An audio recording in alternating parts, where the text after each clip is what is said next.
Po sa ating sama ng panahon, wala naman po tayong nakikita sa loob po ng ating Philippine Area of Responsibility. So wala pong bagyo. Pero ito nga pong si Bagyong Goryo ay nakalabas na po ng ating PAR at nandyan na po sa may South China area. At mas humina pa nga po ito bilang isang tropical depression category at ngayon ay tinatawag natin itong Tropical Depression Podul. So wala na po itong dalang ulan sa buong Pilipinas. Ngunit magdadala pa rin po ito ng katamtamang pag-alon dyan po sa may Northern Luzon area.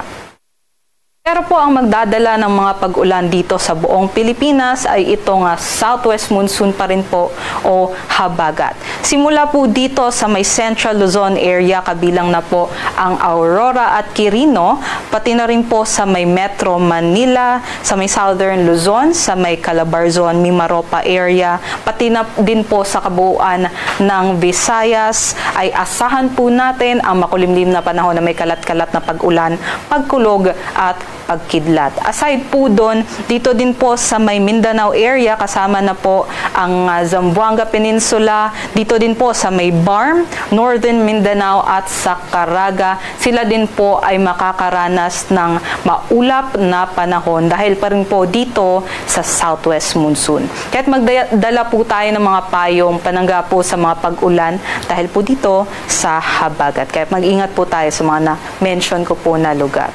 Pero sa ibang bahagi naman po ng ating bansa, asahan po natin ang bahagyang maulap hanggang maulap na papawiri.